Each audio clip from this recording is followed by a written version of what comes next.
Hello friends, and welcome to this session of discussing how to read ethics paper 4, that is the GS paper 4. And if you look at the syllabus, it is quite long, but it can be divided into 3 different parts. The first one is the theory part, that is the core part, that is the main part. The second one is the applied part, that's what we call the probity in governance. And the third one is the case studies part.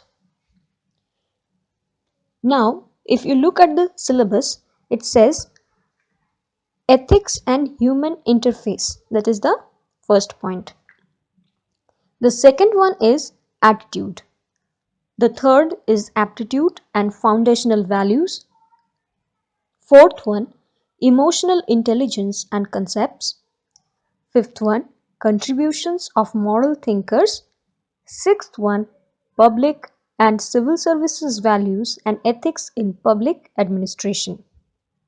And the last one is the case studies. So, as I told you, before you start preparing, just go through the syllabus very well. Concentrate on each and every word that has been written in the syllabus. Now, according to that, you prepare a vocabulary on your own copy. For example, you start with ethics and human interface. Now here you write what is ethics. Prepare a definition on your own. What do you mean by ethics? And not on the basis of someone else's views, because this is the only paper where your views are being considered. For that you get marks. If you copy from someone else or if you copy from some book and write, you will not fetch marks. Okay, so the first topic is ethics. Write a definition to it.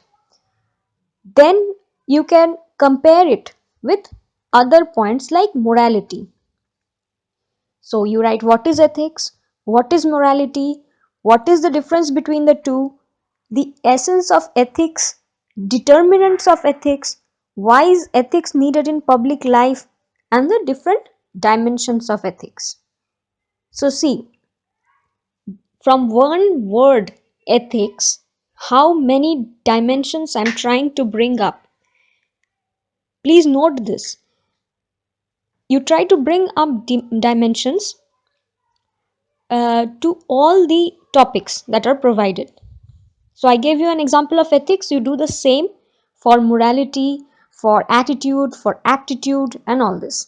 And once you do it individually for them, then you combine them. For example, you can write the relation and the difference between ethics, morality, value. When should we use them? Like, suppose a situation has been given to you.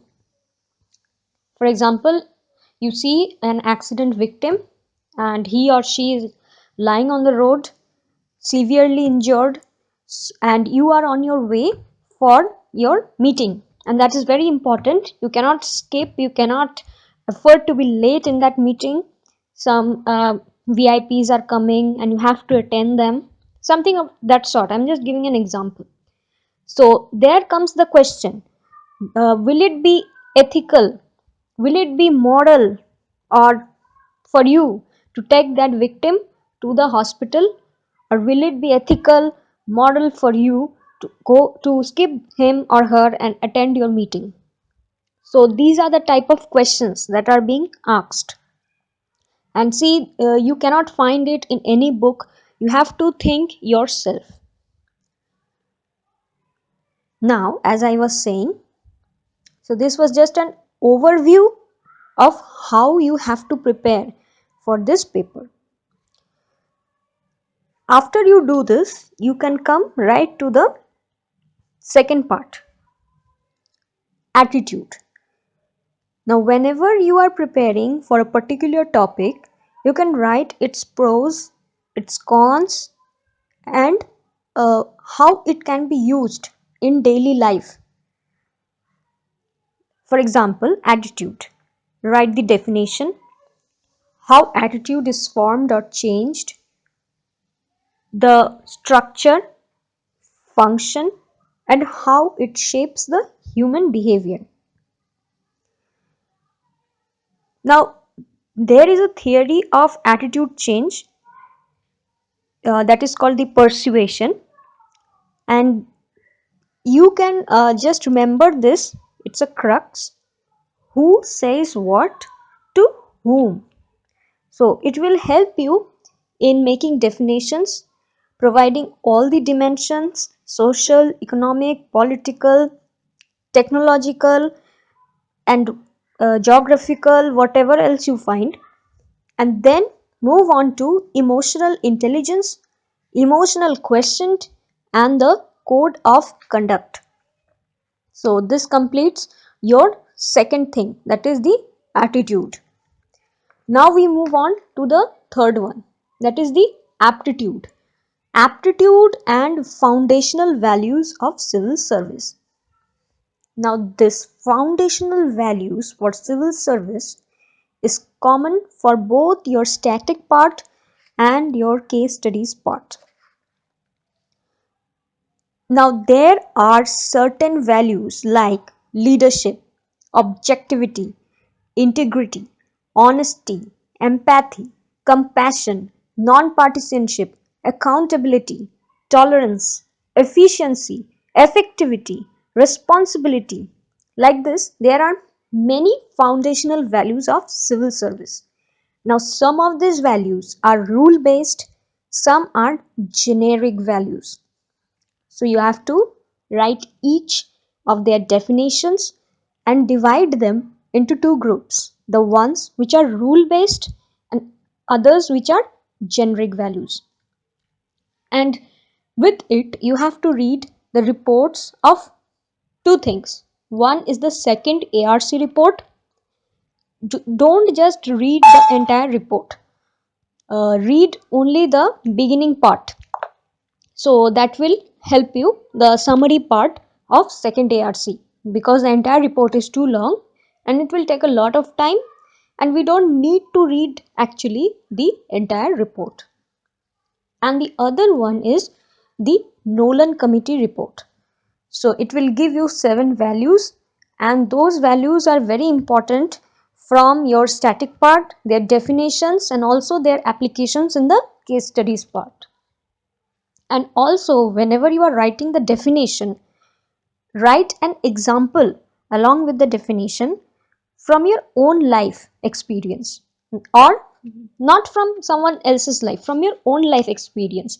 Like, just give an example that in this situation, once this situation occurred in my life, and there I faced an ethical dilemma between uh, integrity, honesty, and I thought that it would be nice if I be dishonest because the other person won't get hurt. But at the same time, I had a dilemma that I was losing my moral courage.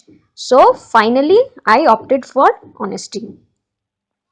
So likewise, you give examples from your own life, and also uh, from reputed civil servants, okay, who are in the news and they have done something too great to be remembered.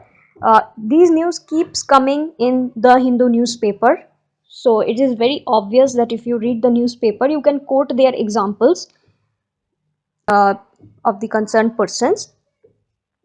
And see, there are certain coupled terms in these words that I have just uttered to you, like sympathy and empathy, integrity, honesty, accountability, transparency. So these are called couple terms. That is, they mean almost same but not exactly same. So you have to understand what is the minute difference between them, because questions sometimes can be asked, what is the difference between integrity and honesty? How can you differ accountability from transparency? This sort of questions can be asked. So this completes the third part. Now we move on to the fourth part, that is emotional intelligence and emotional quotient. Now here there are certain factors which influence our emotional intelligence and how it can be used in bureaucracy. You have to understand that. Here also you can narrate incidents from your life, that is understanding emotions, that is understanding your own emotions and controlling them, that is emotional intelligence. Emotional quotient is understanding others' emotions and you control their behavior. So this is the major difference between emotional intelligence and emotional quotient. For example, if we are talking about the weaker sections of the society, then we can write empathy, compassion, emotional intelligence. These sort of words can be used in the answer.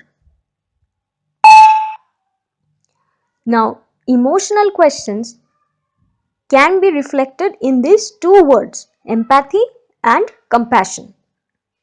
So these words can be used in the answer as well as their definition, example from your life, from some reputed civil servant.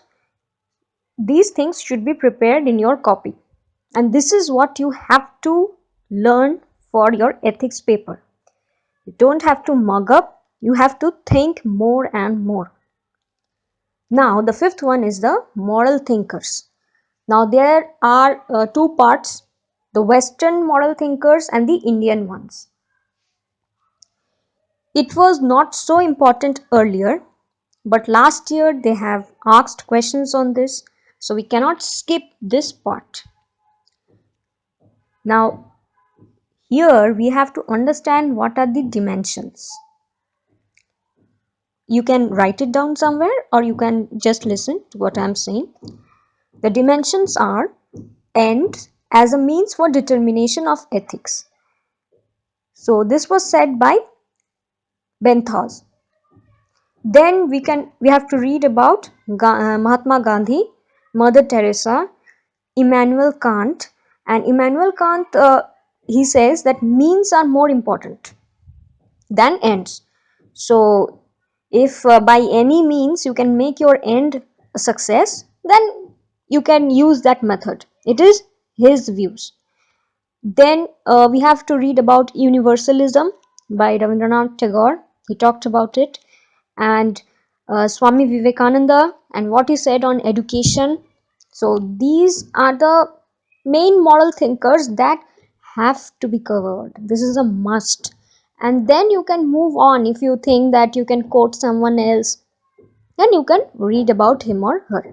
So here you have to know the basic theories, not like what happened in his life and how he came to this conclusion that means are more important than ends. You don't have to read all this. You just have to read who is the person and what is the thing that he have said, like the catchy phrase. You have to pick up the catchy phrases because you see the paper is limited. I mean, you have been given a limit of writing within 200-250 words. You cannot overwrite. So you have to write the catchy phrases only.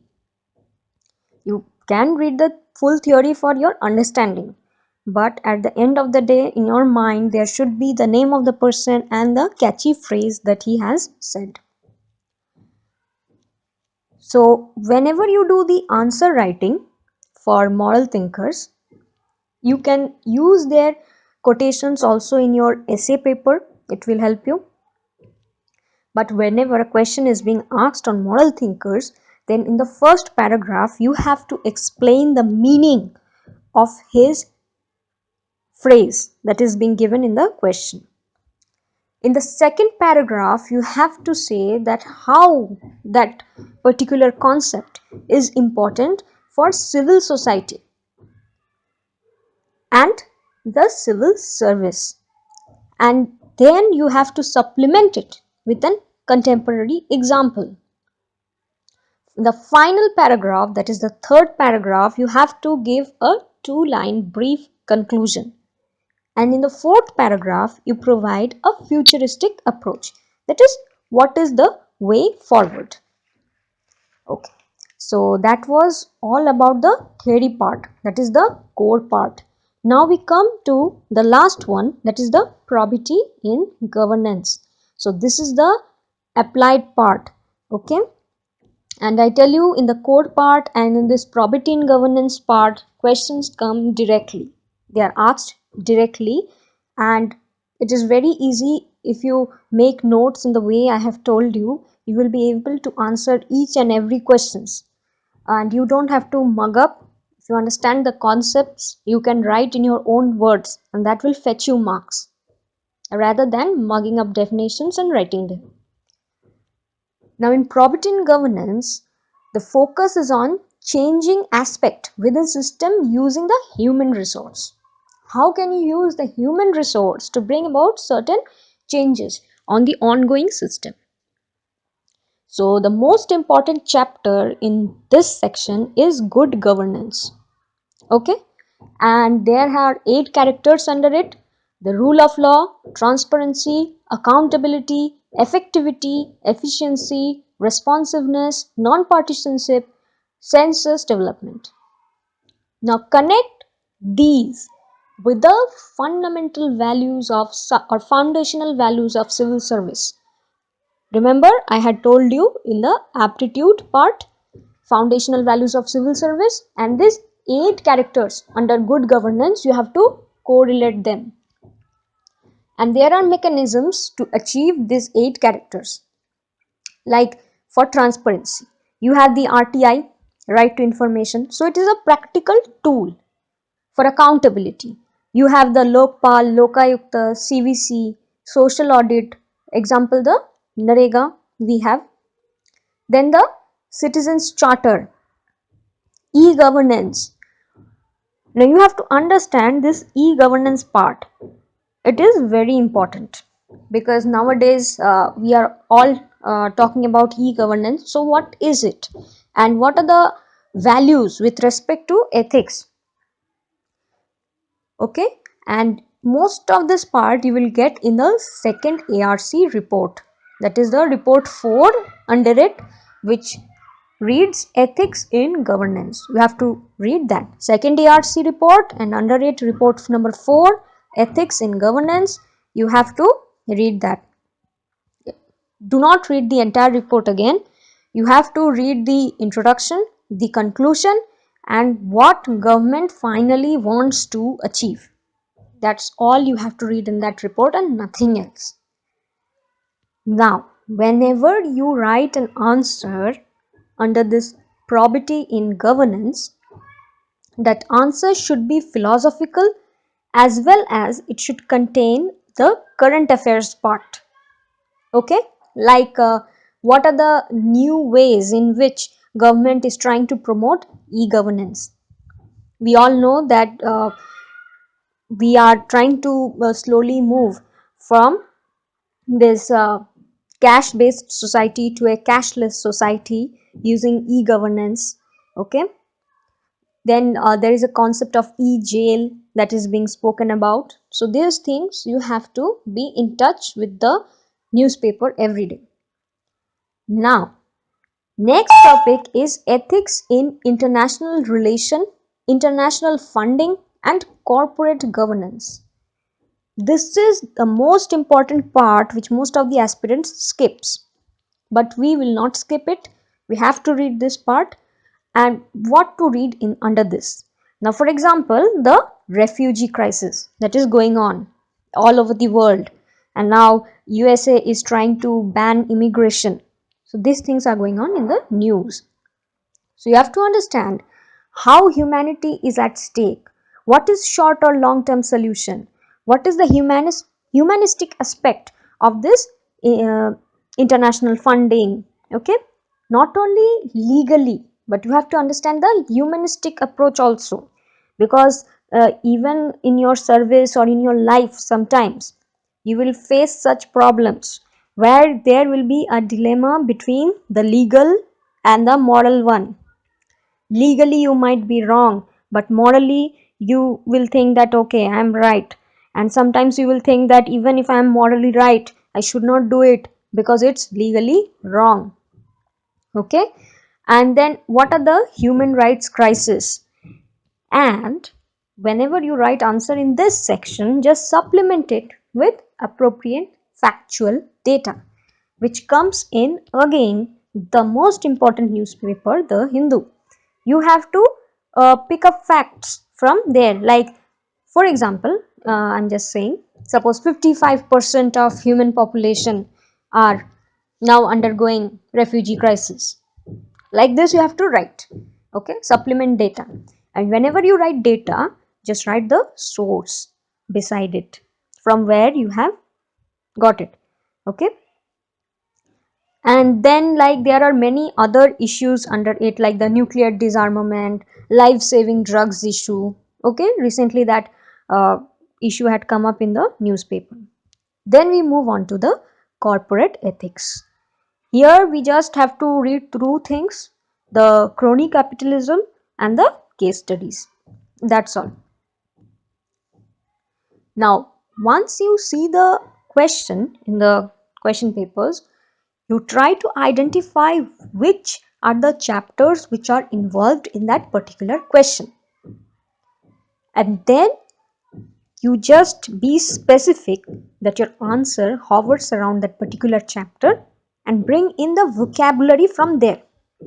For example, I'm talking about the Citizens Charter.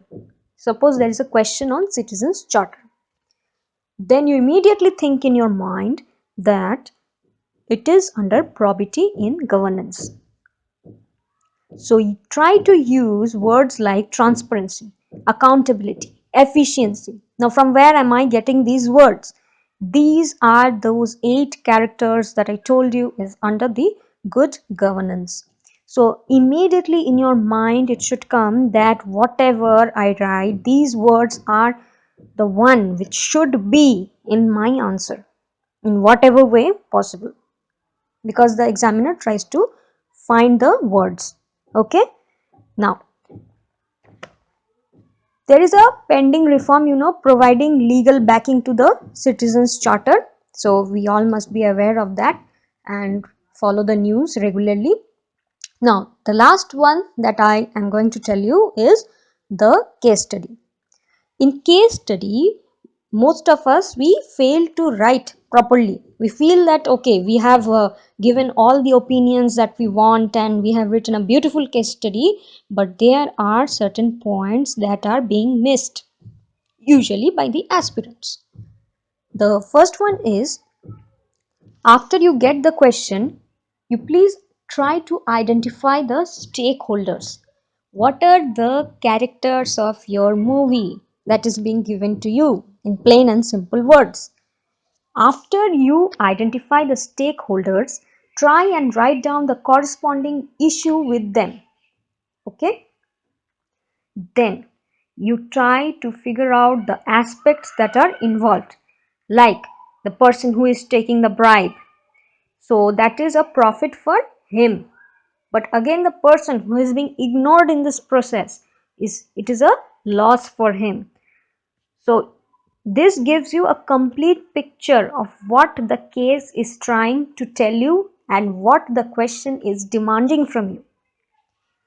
After you have done this, you mention the ideas that you are going to give for the case, like what is the way forward and what should be done, what actions are to be taken. And after you write each action that is to be taken, I mean the possible actions that can be taken, you write the pros and the cons for each of it. Example, suppose you have written an action and it compromises with the trust of public. So you write that this action, though might seem to be fruitful, it compromises with the trust of public. And then you write the way forward according to that action in short term and in the long term. What is the short term benefit of the action? What is the long term benefit of the action? Now, if you go through the question paper, they keep asking you a certain question, that is, out of all the possible actions that you have mentioned, which is the most fruitful one according to you, and cite possible reasons for it. For that, what you need to do is that, obviously according to you, you have to pick up which is the most fruitful action, but then you have to keep at the back of your mind that that particular action which you pick up is fruitful for most of these stakeholders. So you cannot make everyone happy, okay? We all know that this is a basic point, but whatever stakeholder is there in your case study, most of them benefits out of that particular action. That should be the most fruitful action. And another thing that I would like to mention is that if in the case study your position is not mentioned, like suppose it is not mentioned that you are the DC of a particular place, if it is not mentioned like that and straight away they have given the case and the stakeholders and all, then do not consider it that you are the DC of that particular place. Do not consider it. It means that the case is giving you as if you are a common man, you are a common citizen. Okay, so that should be the assumption when no position has been specified in the question. Now lastly, we come to the books. What are the books you should refer for ethics paper? The first book that I would like to mention is of Lexicon publication. So that is very important book. You can go through it. It will help you in understanding the concepts. But again, I'm telling you, do not try to mug up the definitions from that book, because it is the book which has been read by most of the aspirants. So if you copy paste definitions from there, it will be common with the other person who is writing, and then the examiner will have a bad impression. So understand from that book and try to write it out in your own words. The second book is of Arihant publication. You might read it, you might not read it, but Lexicon is a must.